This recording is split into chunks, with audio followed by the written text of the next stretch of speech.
Pursuant to law and precedent, the next order of business is the election of the Speaker of the House of Representatives for the 118th Congress.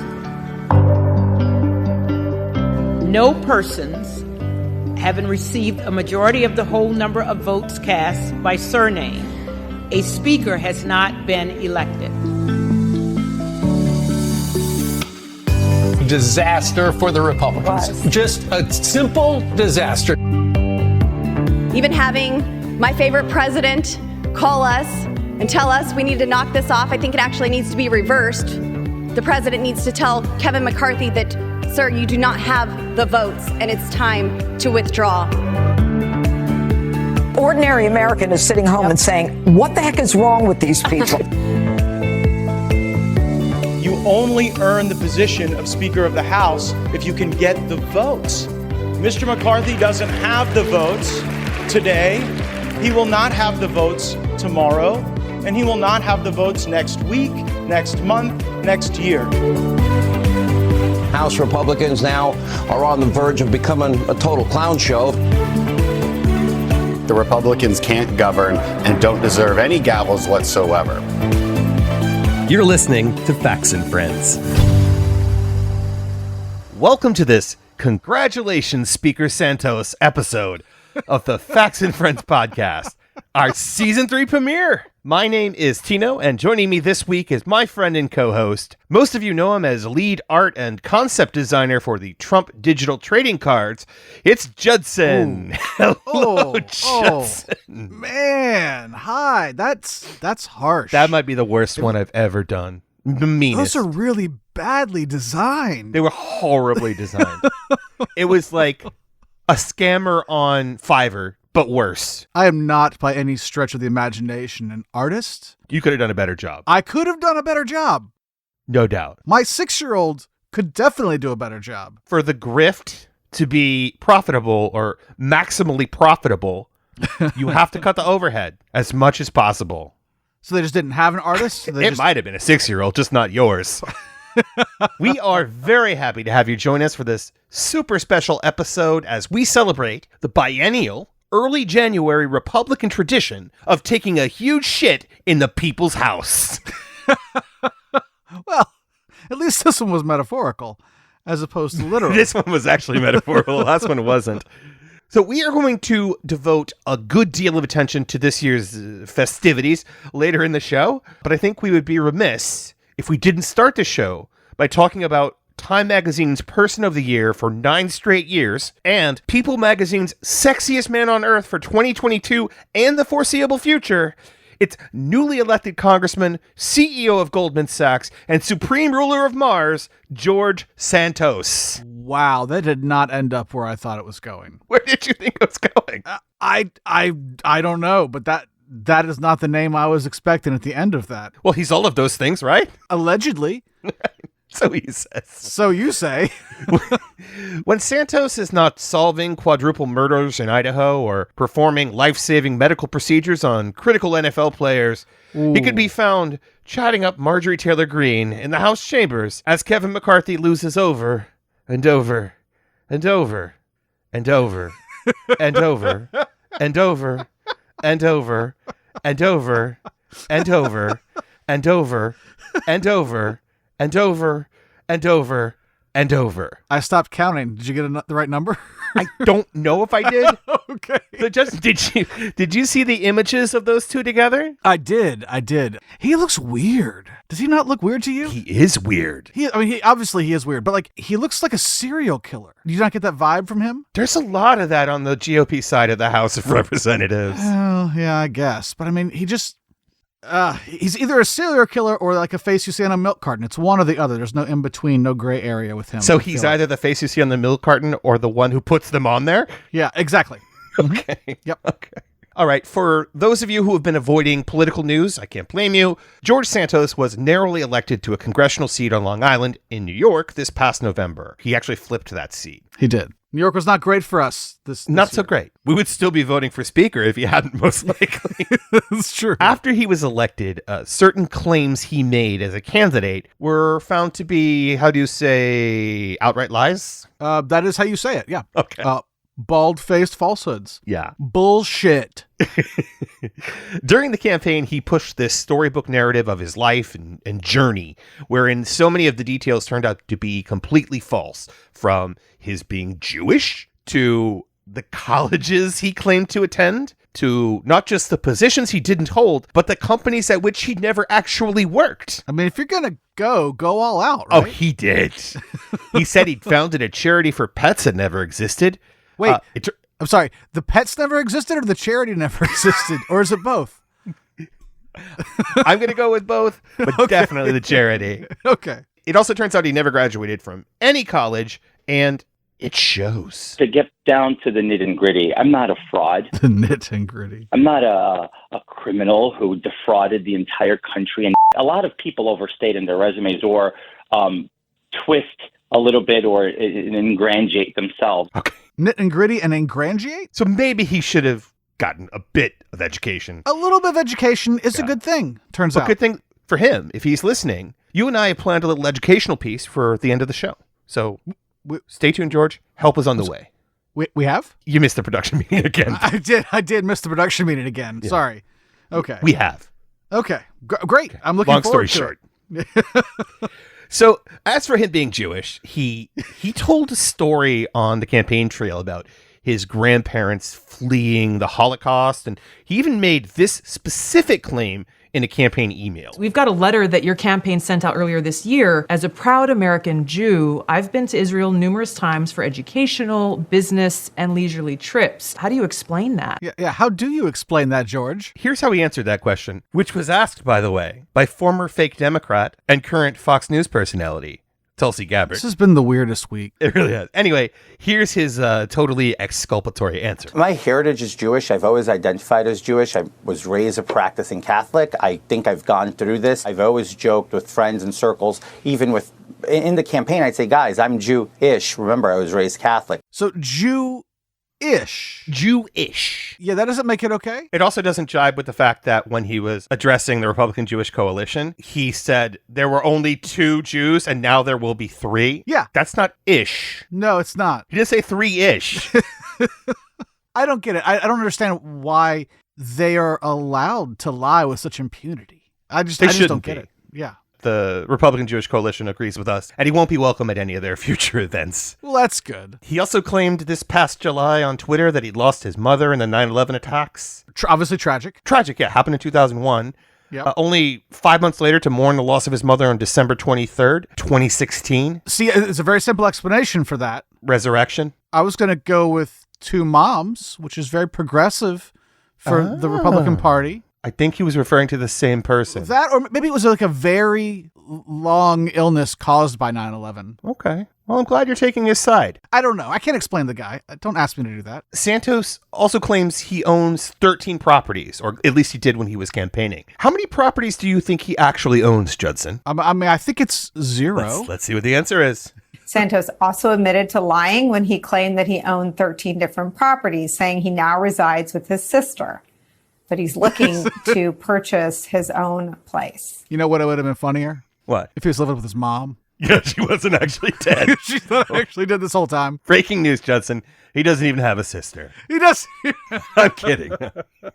Well, you could be right. We don't know. I could be right about that. I don't know. Well, because he's a Republican, and as we well know, current day Republicans never admit to doing anything wrong, no matter how much evidence of their guilt exists.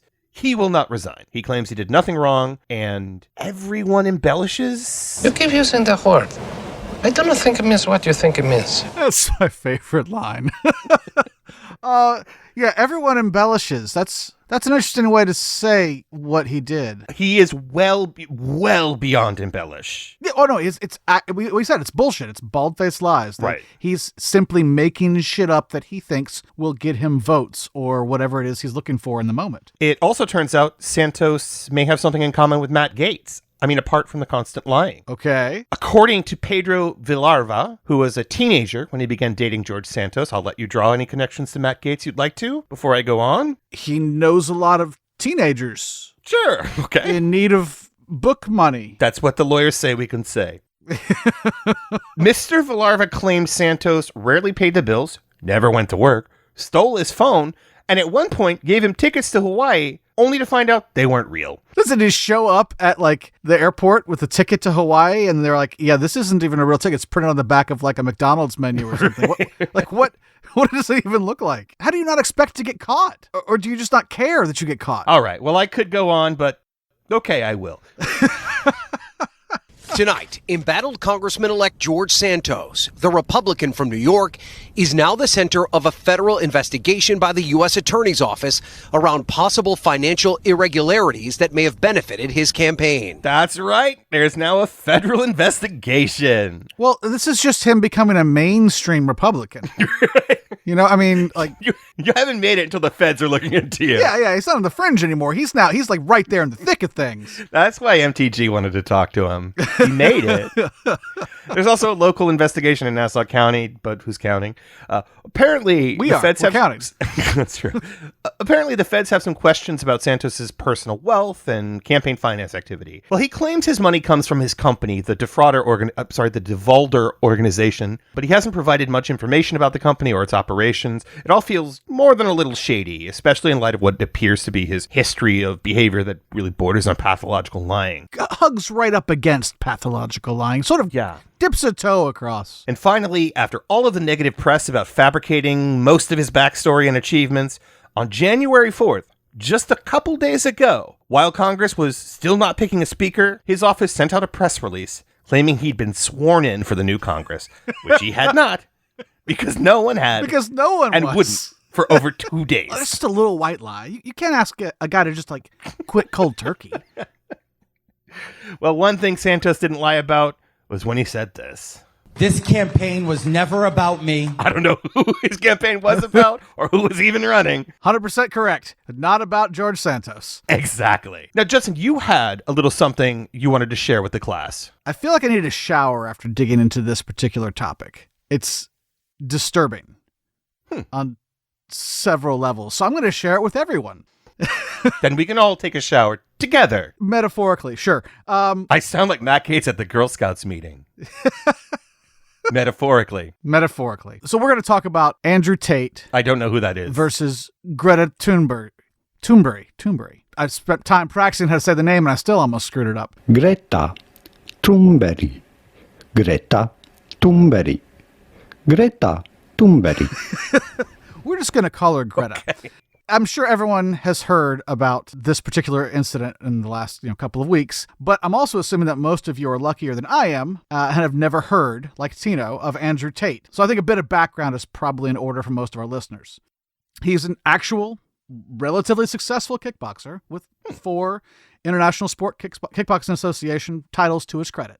But he first came to more, I would say, wider prominence in 2016 when he appeared on season 17 of Big Brother. And he lasted about a week, 5 days, before being removed from the house due to, quote, information that came to light. Oh, so he didn't get voted out. He didn't get voted out. They removed him from the house. Oh, boy. Originally, most people assumed that this information was related to a tape of Tate beating a woman with a belt. Tate has claimed the encounter was consensual, if kinky, and maybe some of his homophobic and racist tweet history that came to light around the same time. But instead, it turns out he was actually being investigated for an assault of one woman and the rape of another. This is outside of the belt beating. This is outside of the belt beating, right. So that was only recently discovered by a Rolling Stone article about this investigation into an assault and a rape.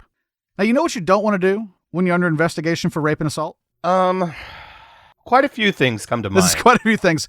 But remember, this is in 2016. So we're talking about pretty much the height of the Harvey Weinstein allegations in the Me Too movement. Sure. You don't want to say anything at all. That's what you want to do if you're under investigation for rape and assault. But that's exactly what Tate did, the exact opposite of that. He engaged in some simply stunning victim blaming, going so far as to say that women must bear, which he misspelled, some responsibility for being raped or putting themselves in that position, he said. That goes way back, though. Oh, sure. It's not like it's the only thing. Men have been trying to blame women for rape forever. Absolutely. I'm just saying that since the first rape. That was a particularly inopportune moment to engage in that level of misogyny. Animal pelt cloak, too low cut, said the first caveman rapist, I think. So with that in mind, not your caveman rapist, but Andrew Tate's previous legal troubles. It might be okay to call Andrew Tate a caveman rapist. Sure, I'm okay with that. Okay.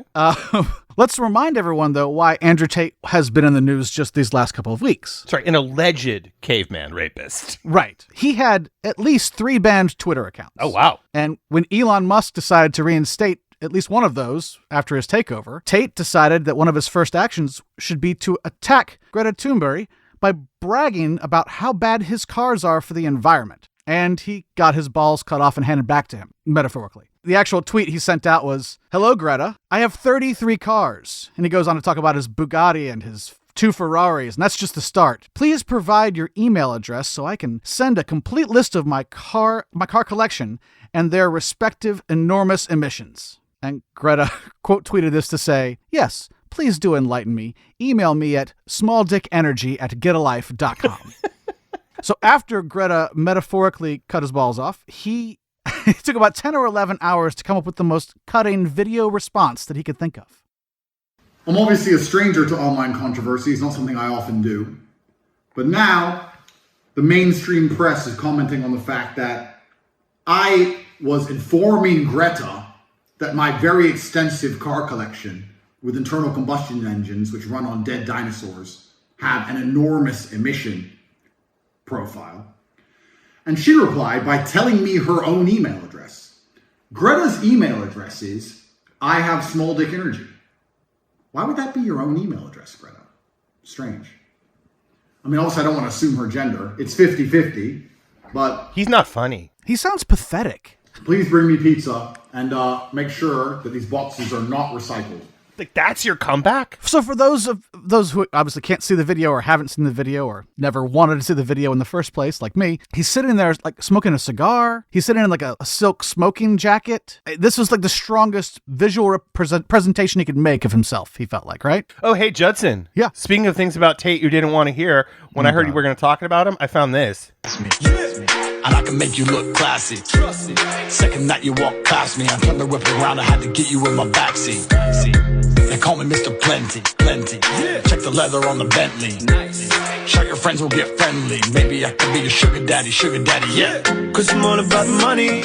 So he's a rapper too? I almost, if I'm honest, yeah, I almost introduced you as director-producer of the Andrew Tate video, All About Money, but I figured no one knew who the fuck Andrew Tate is. No one would know that because that's... Maybe next show.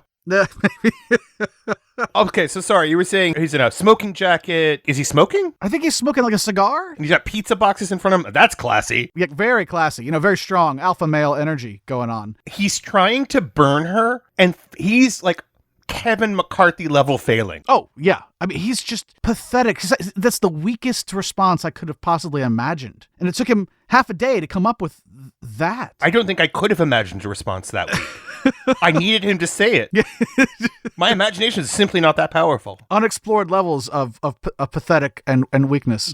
Yeah. So anyway, pizza boxes, right? He's specifically goes out of his way to say that he's not going to recycle those pizza boxes. And then it turns out that the next day, he got arrested possibly because of those pizza boxes. It's not exactly confirmed, like, if this was really the tip that did it. But apparently, Tate's in Romania. He's been there for a while. Because they have lax laws about extradition? About rape, actually, is what I've read. So he's in Romania, but he's been under investigation, apparently, for some stuff that we'll get into in a second. And supposedly, those pizza boxes, because they came from a specific chain of pizzerias in Romania, allowed the authorities there to determine that he was in the country, figure out where he was, and go and arrest him. So in addition to the really, really shitty burn attempt. Right, the fail. Yeah, absolute epic fail. He self-doxed. Self-doxed and got himself arrested. As Mike Drucker put it on Twitter, alpha male energy is when you start a fight with a 19-year-old, get humiliated, make a response video to the teenager, get laughed at even more, and then get arrested for sex trafficking because a fast food box gave away your location.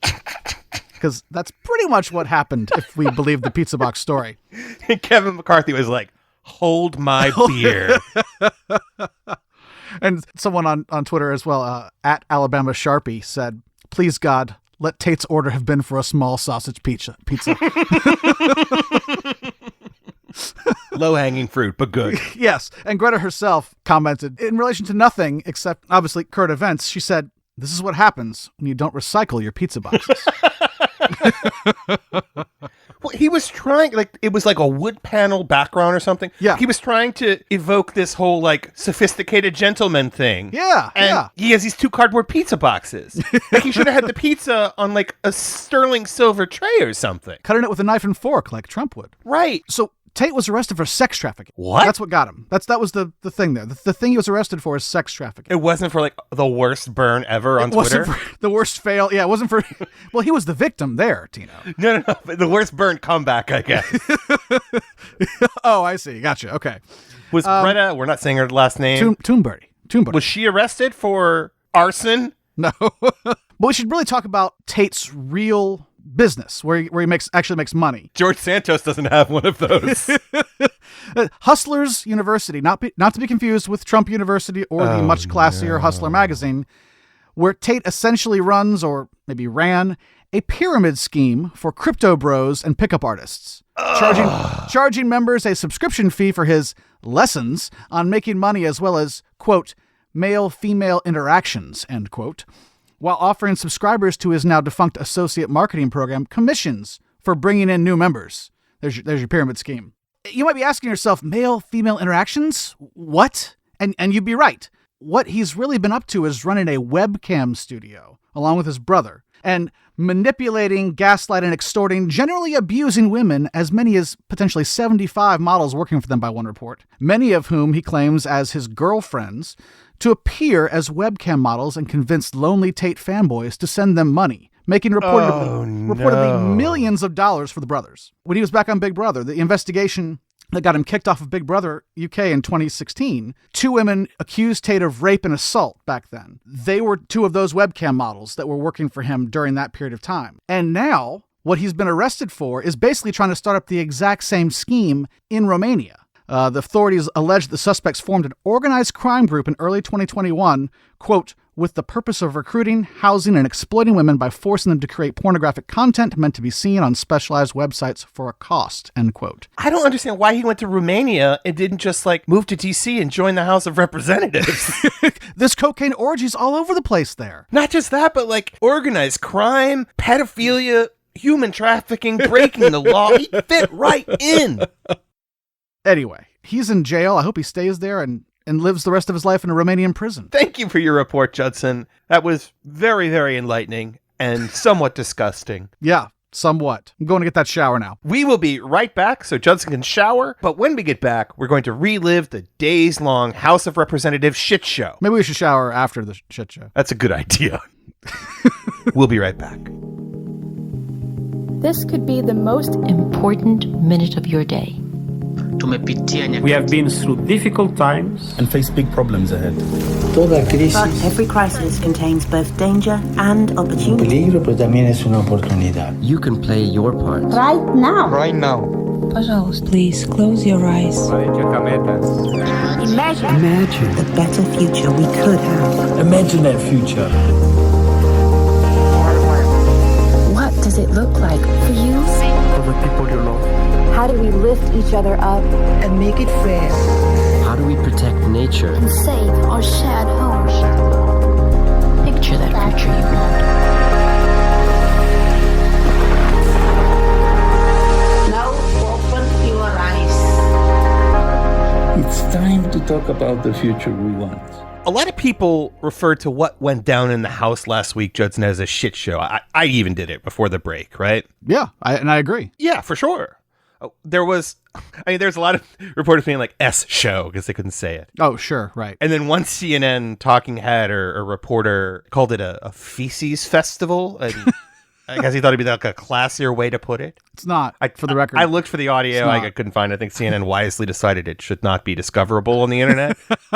But you know me, and it sent me down a shit show alternative rabbit hole for an entire afternoon. Like looking up like synonyms? No, I was in the car and I was like trying to come up with new ones.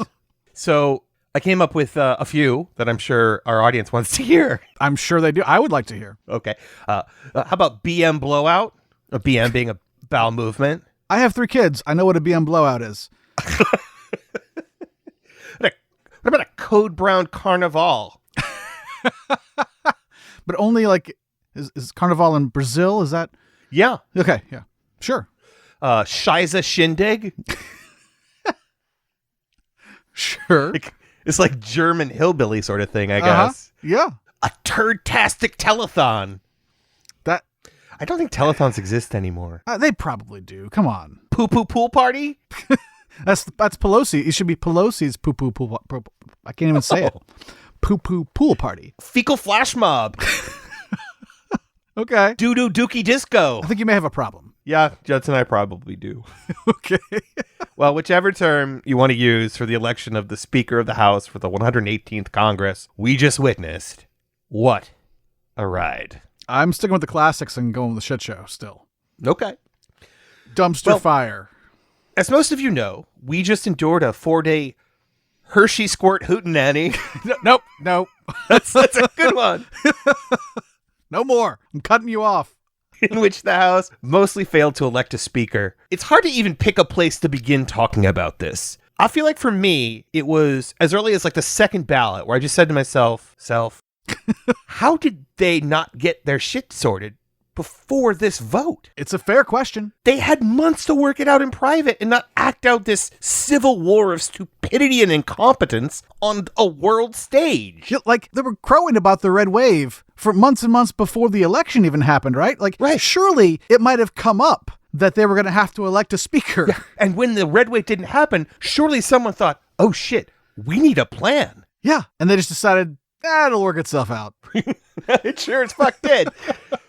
The first ballot really just set a benchmark, okay? There were 203 Republicans voting for McCarthy on the first ballot, 212 Democrats voting for Hakeem Jeffries, and 19 Republican holdouts voting for pretty much anyone but McCarthy. Right. Over the 11 ballots that followed, though, through Thursday, McCarthy only lost support, albeit not that much, but he just lost support. And more so than ever, the U.S. Republican Party was just a global laughingstock. I'm sure the globe was laughing at them. I feel like our little squabbles maybe don't register that quite that large. But I think humiliation is globally appreciated, public humiliation. Yeah. Of the 19 to 21 GOP holdouts, because the number changed based on the ballot, there were definitely gettable votes for McCarthy, but they had radical demands about House rules changes. The other 6 were just the clickbaitiest of clickbait congresspeople. Right. Conspiracy theorists, alleged pedophiles, adulterers, spouses of sex offenders, and one good person. I'm sorry, what? One Bob Good person. Oh, Bob Good. Okay, sure. That makes more sense. The word good is used as a surname for this person and in no way should be construed as an adjective or accurate descriptor of any kind. The Facts and Friends podcast makes no claim that Bob Good is good or even passable as a thinking, feeling human being. Okay. We had to get that disclaimer in. I'm glad you ran that. That's that was necessary. Now, one real challenge I had during this Scatterday Night Live primetime special. No. Bad, Tino. Bad. Was finding myself agreeing with some of the worst people in this country. I said it's been a weird week. Like Matt Gaetz. Yeah, you just had me agreeing with Tulsi Gabbard earlier. I mean... Don't say that again, ever. You only earn the position of Speaker of the House if you can get the votes. Mr. McCarthy doesn't have the votes today. He will not have the votes tomorrow. And he will not have the votes next week, next month, next year. And so one must wonder, Madam Clerk, is this an exercise in vanity for someone who has done the math, taken the counts, and is putting this institution through something that absolutely is avoidable?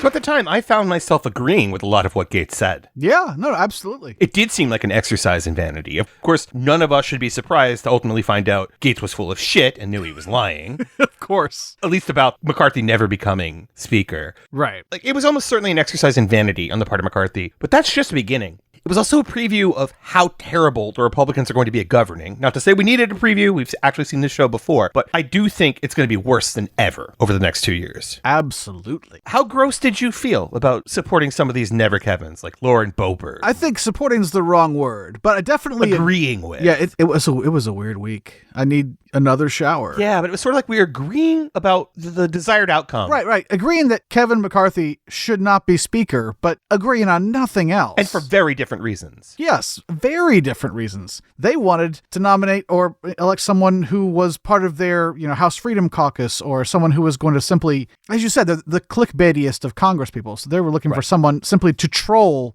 America for 2 years. Well, let's linger just a little longer over the days-long string of humiliation and failure, Judson. So this is what a Republican congressman and one of the few people I like less than Pete Davidson, Dan Crenshaw, had to say about the ordeal. It makes us look foolish. If I didn't know any better, it's like the Democrats paid these people off. Hey, let's pay them off. Let's make it look like the Republicans can't govern and don't deserve any gavels whatsoever. But they did it for free. And that wasn't even just the first day. That was the first ballot. He had no idea what was coming. It was so much fun for us. Terrible for America, but fun for us. And social media rarely disappoints when it comes to making hilarious fun of the never-ending GOP craziness. Let's go over some of these, Judson. Sure. Read this tweet from Brian Tyler Cohen. Kevin McCarthy can still win on the first ballot if Mike Pence has the courage. But this, you can read them all. Denny Zucker, this is the worst day Kevin McCarthy has ever had at the Capitol, and he was once almost murdered there. That's one of my favorites. John Ralston, can't wait to see this go to penalty kicks tomorrow on the House floor. Little post-World Cup. Denny Zucker again. It's a quote. Quote, how am I supposed to compete with this? Kevin McCarthy's dominatrix muttering to herself as she watches C-SPAN. That's a great attribution. And probably really happened. Probably did. He clearly has some sort of kink here. Oh yeah, a humiliation kink. If he has the capacity to feel shame. Yeah, I asked you that during the week. Can you be humiliated if you don't have the capacity to feel shame? And I don't think he can. I mean, because he'd been so humiliated by Trump. It's true. In the past. He flew down to kiss the ring just a couple of weeks after January the 6th when he had said he called Trump out. Yeah, he did on the House floor. Yeah. With poo-poo on the walls. Well, it was just day after glorious day of jokes like that. It was. Even CNN was having fun with it. At one point, Jake Tapper went to commercial teasing the ongoing coverage of the voting with this. How much longer can Kevin McCarthy keep his bid to run the new Republican majority going? Gallagher. Is there a better chance of Jenny McCarthy becoming the next speaker? I laughed.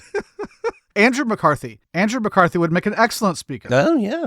Paul McCartney. Paul McCartney. Sure. Close enough. And then this panel even admitted to having an office pool? There is a pool going on in the makeup room about how long this is going to last, and I don't have to ask you what you voted for, but how many ballots go ahead, give it up. What did you say in the pool, Jake? Go ahead. I missed this pool. How many? You missed the pool. Oh, here, you Jake? can join it right now. They started it just recently, but Jake, how many ballots did you? I said 29, but that's because I kept going back and forth between 39 and 19, and then finally I just made a compromise. But just because I think ultimately, 29 until they get a speaker, not 29. I mean, that's not to say Kevin McCarthy's going to last until 29. Right. So I guessed 20. I was a little more optimistic. Let me just ask you, do you think it's okay for serious news people to have a conversation like that on the air? I do not. Yeah, I don't either. I think it's absolutely great that they had an office pool. Yeah. They should have had an office pool. And Jake should have said higher than 29, I think, even though that's not how it ultimately played out. But it's not okay to do that on the air. It's okay for us. I know you're trying to fill minutes, but I feel like if you want to be actual news people. And for the most part, he is. Yeah. So there were just a number of obnoxious McCarthy nomination speeches. I believe the number is 15. I did not listen to any of them. I listened to all of them. I can't do it. One standout was first-term Congresswoman from Florida, Kat Cammack, who accused her Democratic colleagues of drinking on the job. They want us to fight each other. That much has been made clear by the popcorn and blankets and alcohol that is coming over there. They were prudes. The House is not in order. The clerk would ask all members-elect to abide by the established decorum of the House while making nominations. It's funny, AOC actually fired back in a tweet after that ridiculous accusation. Quote, if Dems took a shot every time McCarthy lost a Republican, we'd all be unconscious by now. And she's right. She's right. Let's say that they were, in fact, drinking on the floor. It seems like they weren't. It seems like that was just a lie made up by Florida Congresswoman there. Let's say they were drinking. So? Yeah, they were just hella mad that they would look ridiculous, and the Democrats seemed to be enjoying it. Yeah, a little schadenfreude.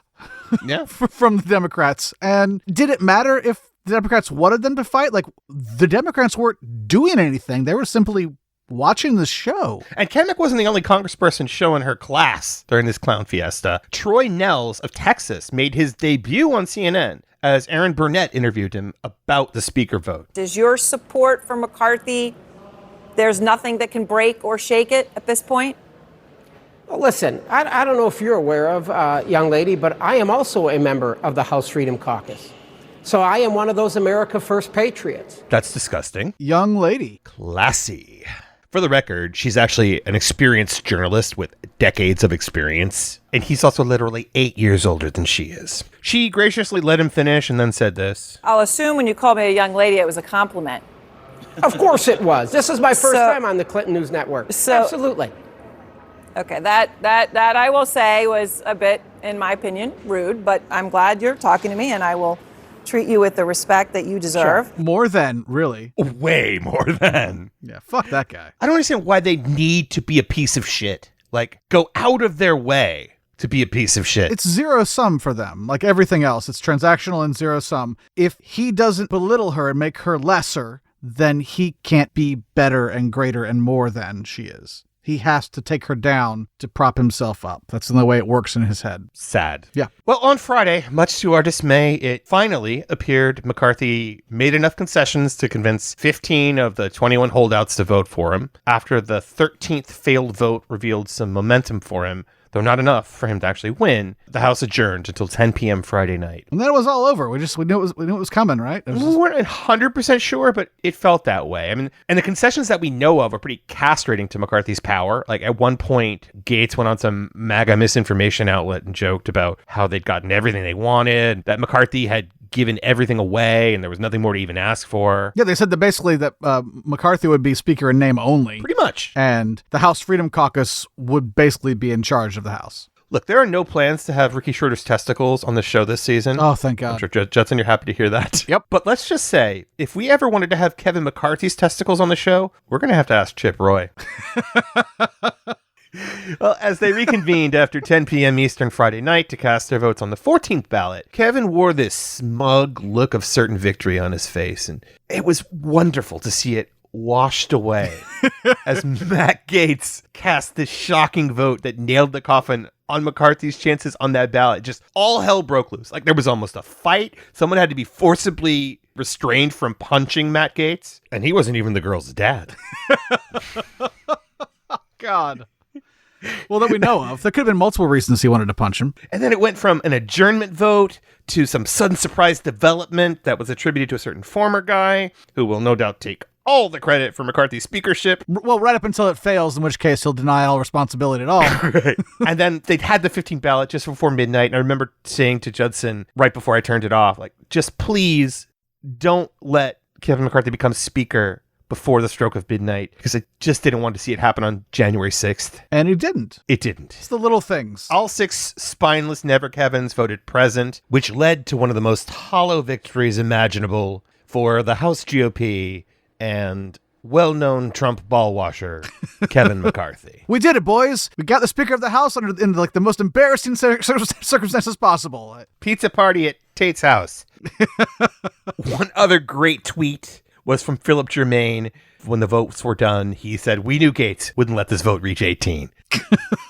God. Now, like looking forward, we can be sure of some batshit crazy subcommittees, an unfounded indictment of federal law enforcement, some kind of Anthony Fauci witch hunt, and over 700 glorious days in the spotlight for Hunter Biden's glistening cock. So, I mean, it's not all bad news, you're saying. But not to be lost in all the chaos was just this huge missed opportunity. It was missed by both Republicans and Democrats. I assure you that if Democrats join up to elect a moderate Republican, I will resign from the House of Representatives. I wish I knew a moderate Republican I could have put forward. I'm not sure they exist. I'm not either. That's part of the problem. There are probably Republicans that would have been less objectionable than Kevin McCarthy. Absolutely. But I'm struggling to name one off the top of my head. Yep. Oh, Judson, we should do our own Facts and Friends pool. For what? We pick the number of days McCarthy will actually be Speaker of the House during the 118th Congress. I looked it up. There are 726 days between the beginning of his speakership and the end of this Congress. So somewhere between 1 and 726. We're not quite to the 1 day mark, but let's just assume 9. So you think it's going to be less than a Scaramucci? Yeah. Wow. I mean, it's entirely possible he serves the entire term. I thought for sure they were going to dump Trump, halfway through his first term because they didn't need him anymore. But I'll calculate the number of days because I don't have the exact date. But whenever they pass the next debt ceiling legislation, sure, in September-ish, right around there, that's when I think it's over. That's probably a good marker too, yeah. But I don't dislike your guess. It could end very abruptly, given the things that he's allowed the Congress to do. Presumably only one member of Congress can instigate a vote to oust him, essentially. Right. And I'm curious how they're going to keep that from being done by Democrats. I assume there's some sort of procedural issue that means the Democrats can't call for that vote, but I don't think they would. Yeah, I mean... We don't have batshit crazy people like they do. Well, I mean, there's plenty of legitimate reasons to call for that sort of vote too, though, right? True. And if they make it so only one person has that power, or like just a single person has that power, then... But for the most part, the Democrats realize that they're there to do a job. Yeah, they do. And they want to do it. It's true. Well, that was every bit the stink pickle soiree. I was saving that one for you. I said you were cut off. I swear I said sorry. that. That was every bit the stink pickle soiree we thought it would be, Judson. And after days of Kevin McCarthy punching himself in the groin, sometimes assisted, and the Republican Party making absolute fools of themselves, all I'm really left thinking is... That was so good, I almost had to smoke a cigarette afterwards. We'll be right back. In these uncertain times, you need a quick and secure way to manage your money without the hassles of credit cards and banks. That's why we have made it easy. Now you can instantly pay everyone, from your tailor, to your stylist, to your teeth whitener, to a former Seminole County tax collector, to all your underage globe-trotting weekend girlfriends. Hate privacy? Don't worry, we'll make sure all your records are accessible to the liberal media. Whether staying at home or crossing state lines, Venmo is here for you. Matt? We have a little more fun in store for this episode. Yay! Before we get to that, I just wanted to thank all of you so much for listening to this little independent podcast. Wait, we're independent? We're not sponsored? What about the Soros bucks? I've never seen a Soros buck. Yeah. We joke about it, but no one's paying us. And more these days, like huge corporations and filthy rich celebrities are kind of taking over podcasting and pushing these smaller, independently produced shows like ours out of the space altogether. Sure. But I think listeners like you are helping to fight back against what I think is kind of a shitty trend. Your support of this show just means the world to us, and it keeps us going when we're investing all this time and energy that it takes to bring this content to you. You can help keep us on the air by just spreading the word about our show, word of mouth, social media, you name it. Just get the word out there and do it weekly. Do it often. We really do want to grow our audience this season. I'm not going to reveal the numbers, but I think we have some goals that we want to meet before we determine whether or not we're even going to have a fourth season. We'd love to. We want to. And we can do more, but we need to grow the audience, and you're the key to helping us do that. We are working on putting together a Patreon package, but we want to make sure there's real value there before we ask anyone for a dime. So we'll keep you posted on it as we develop it. If you have ideas for content you want us to include in that Patreon package, let us know. You can email the show just about anything you want at factsandfriends@gmail.com. You can also contact us via the Facts and Friends Twitter or Facebook. Individually, you can reach me on Twitter at Uncle Tortilla. And how can they reach you, Judson? I'm still on Twitter at The Fault N My Arse. The Fault, the letter N, my arse. Excellent. And we do respond. So finally, Just if you haven't already, please leave us a 5-star review on Apple Podcasts or wherever you listen to the show. It really does help. We also have a few 1-star reviews from our podcast war with Don't Tread on Me, Rika. So I forgot all about those guys. Yeah. We gave it back. So, but as I pointed out when it was going on, in a podcast war, no one wins with bad reviews. Oh, sure. All right. I was serious, but we really do need your help. Now for the fun. It's enough begging, fun time. I was thinking, Judson, 2 things in this close. Okay. We might nominate some Congress people for some awards this year. Okay. So I came up with some awards that we unofficially kind of talked about before. Uh-huh. I named them. So there's the Stupidest Person in Congress Award, a.k.a. the Louis Gohmert Award. Louis is no longer in Congress. It's no longer eligible, sure. Still the stupidest person, simply not in Congress anymore. Right. I have some suggested nominees. Feel free to veto or add to the list, but I've nominated Lauren Boebert. Okay. Marjorie Taylor Greene. Yes. Kevin McCarthy. Clearly. Tommy Tuberville. Yeah, so we're expanding to senators as well as House members? Well, it's the Congress. So Congress, it's all the House whole and the Congress. Senate. Okay, just making sure. Okay. Do you have any other nominees? We can add to the list as the year goes on. That's a strong slate so far. It really is. And they're all very lucky Herschel Walker didn't get elected because none of them would have a chance of We winning. would have renamed the award at that point. We would have renamed the award. So then there's the most batshit crazy person in Congress. That's the Marjorie Taylor Greene I Award. feel like you're going to have some similar names appearing. Yeah. You are going to have some similar names. So we have Marjorie Taylor Greene once again. Can she win again? Is that allowed? Yeah, she can win every year. Matt Gaetz should be a nominee, I think. I can see that. Paul Gosar. Definitely Paul Gosar. Rand Paul. Yeah, he's his own level of batshit. Yeah. So those are our nominees. Anyone do you think I left off the Herschel list? Walker obviously still would have been a contender in this category. Absolutely. The third award is the most likely to crash and burn during this Congress. Actually, it's just this year. Okay. So at the end of the year, we'll pick winners. Fair. Yeah. George Santos is a big contender, I think. He's probably got it locked up. He's the front runner. Yeah. He's the front runner. Kevin McCarthy, though, is solid competition With for a bullet. crashing and Yep. burning. Uh-huh. Matt Gaetz. If the investigation pulls through. Yes. I only have those 3. Anyone I left off the list? Most likely to crash and burn. Stefanik's kind of like hitched her wagon to McCarthy, as has MTG. So if he goes down in flames, there could be some collateral damage. Okay, now MTG's been nominated in all the categories so far, but I did add both of those names. And finally, it's the freshman congressperson most likely to break into the top 10 worst congresspeople in their first term this year. I call it the Lauren Boebert Award.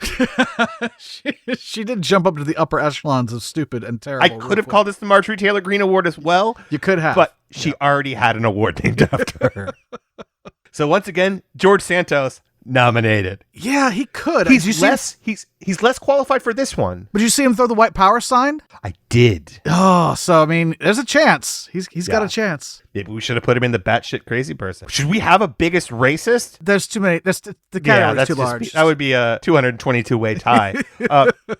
So I have George Santos. I have Kat Kamek. She really came right out. She started strong, but she's going to have to really maintain. This is a marathon, not a sprint. Yeah. J.D. Vance. He's pretty terrible. He's pretty terrible. So I guess we'll see. So those were the only freshmen that stood out to me. Sure. As likely to break into the top 10 worst congresspeople. Let's reserve the right to add to this list because I'm absolutely. We can add to this list. Okay. Let's say we can add to this list for the next, right up until we award the awards. Right up until we decide who got it. Yep, got it. That sounds good. That sounds good. Finally, Judson, we mentioned at the top of the show, we were going to perform a public service for George Santos. You did say that. And we have a little help. After the dust settled and McCarthy was elected to what will soon be the shortest serving speakership in the House of Representatives in American history, right? Brand new Democratic leader Hakeem Jeffries addressed his fellow representatives. And in his comments, he outlined the better choices the House could make, while also teaching them the alphabet.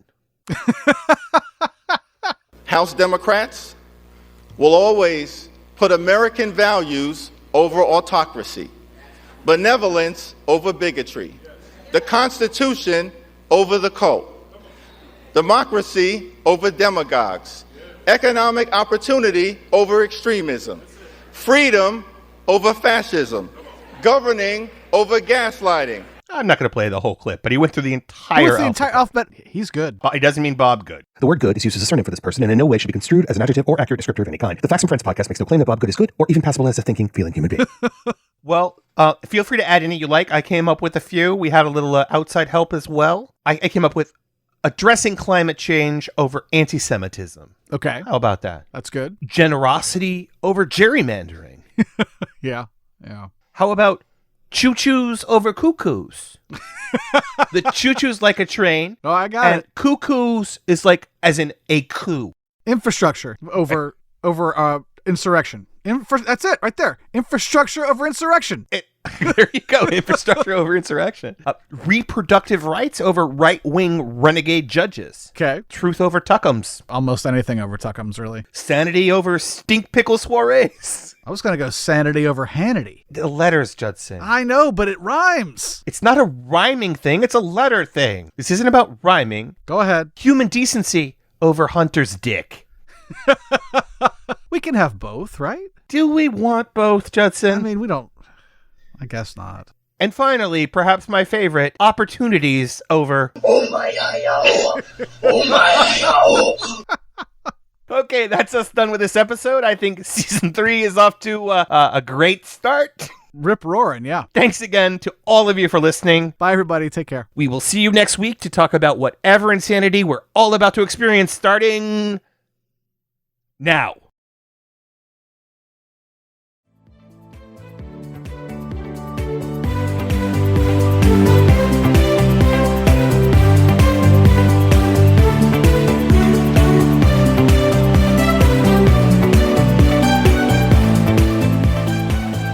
House Democrats will always put American values over autocracy, benevolence over bigotry, the Constitution over the cult, democracy over demagogues, economic opportunity over extremism, freedom over fascism, governing over gaslighting, hopefulness over hatred, inclusion over isolation, justice over judicial overreach, knowledge over kangaroo courts, liberty over limitation, maturity over Mar-a-Lago, normalcy over negativity, opportunity over obstruction, people over politics, quality of life issues over QAnon, reason over racism, substance over slander, triumph over tyranny, understanding over ugliness, voting rights over voter suppression,